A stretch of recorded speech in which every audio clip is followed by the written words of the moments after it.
You're lucky, Kelly, because you're beautiful, admiringly, said Zoe.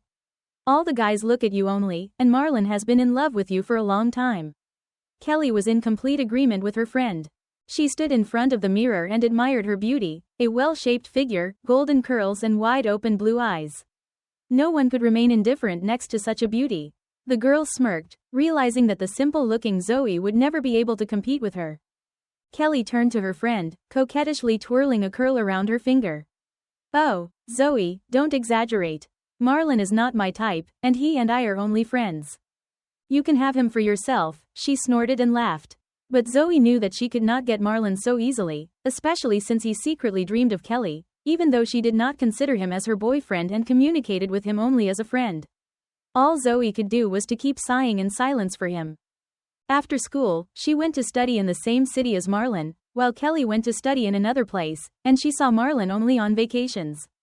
At the new city, Kelly got plenty of admirers, but the girl immediately singled out one of them. Benjamin was the son of one of the most influential businessmen in the city. His father fully provided for his son, who spent his father's money on expensive restaurants, gifts for Kelly and travel. Benjamin rented them an apartment, and Kelly was happy to have such a well-off boyfriend. She was sure that Benjamin was her ticket to a happy and prosperous life, and when the guy finally proposed to her, she immediately said yes.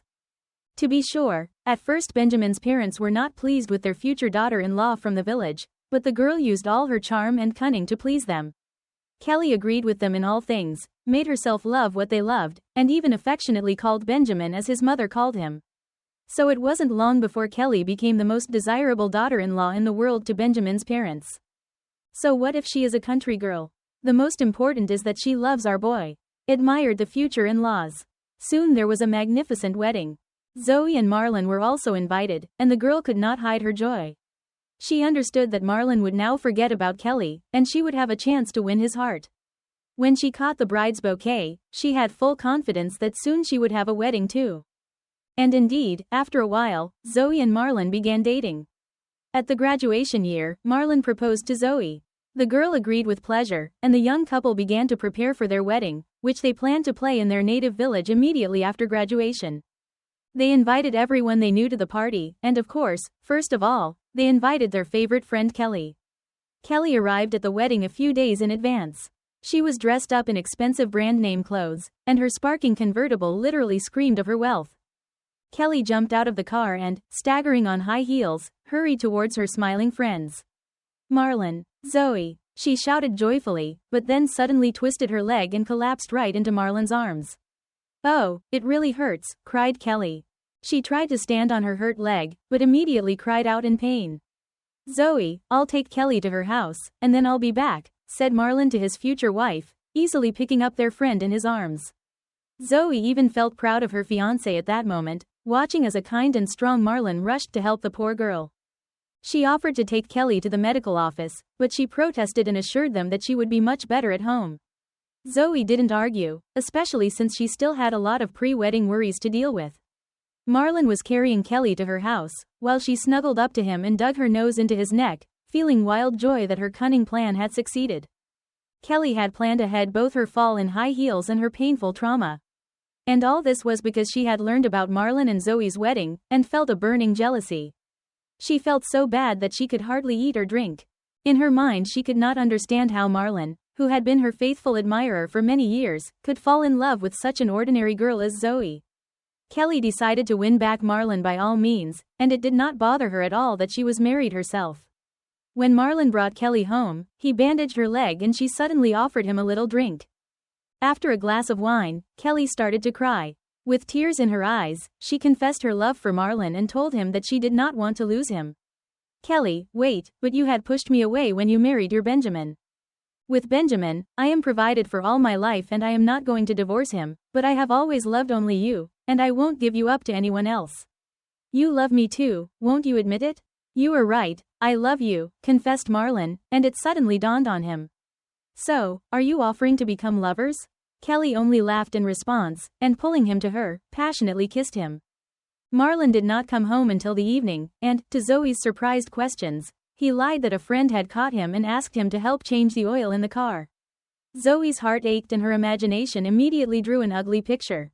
But she tried to push away sad thoughts. She knew that Kelly was happily married, and, as her best friend, she was incapable of meanness. A couple of days later, Marlon and Zoe's wedding took place. The young people accepted congratulations, smiled, but it seemed to Zoe that her husband was somewhat aloof. While she chatted with the guests, he did not even notice how her young spouse had disappeared somewhere. She went outside and looked around, but Marlon was nowhere to be found. Suddenly she noticed Kelly's shiny car wobbling strangely, and bitter suspicions arose in her mind. She approached the car, but the two people inside were so engrossed in each other that they didn't notice anything. "Your silly cow didn't even notice you and me leaving," cheered Kelly. "Yes, my dear," laughed Marlon, and there was a sound of passion-filled romp. Zoe's first wish was to take a huge stone and throw it at the window of Kelly's brand new car, to shower the shameless lovers with 1,000 painful shards. But instead she covered her face with her hands and ran. After a dozen steps she stumbled and fell and remained lying in the grass, shuddering with inconsolable sobs.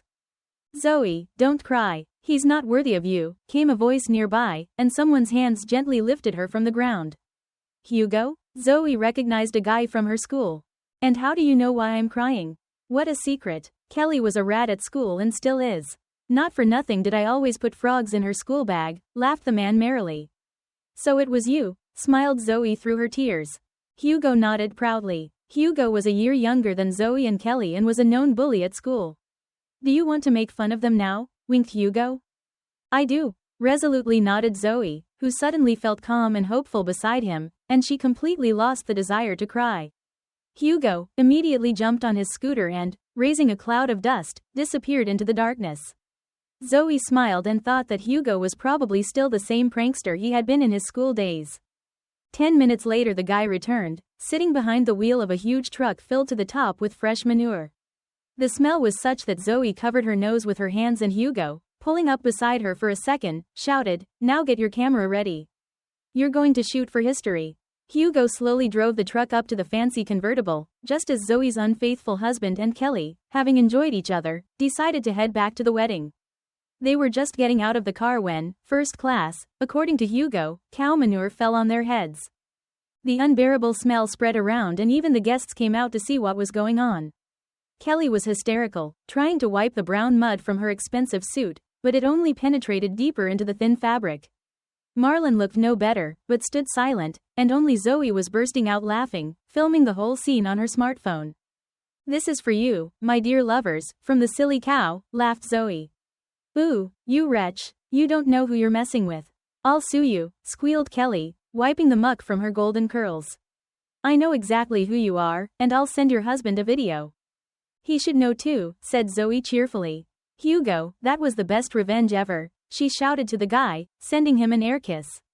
Hugo laughed and, promising to help if she still needed it, got into the truck and drove off into the darkness. Zoe, meanwhile, went into the cafe where the celebration was taking place and, tossing her wedding ring on the floor, said loudly, "That's it. The wedding is over, dear guests. Now we celebrate the divorce." Zoe divorced Marlon. Benjamin, upon learning of the cheating, kicked Kelly out of the house. The girl got absolutely nothing during the divorce, as she had violated one of the main points of the marriage contract. And Marlon turned out to be too poor for Kelly. She considered him only as a lover. Zoe began to date Hugo, but so far she only looked closely at this crazy prankster.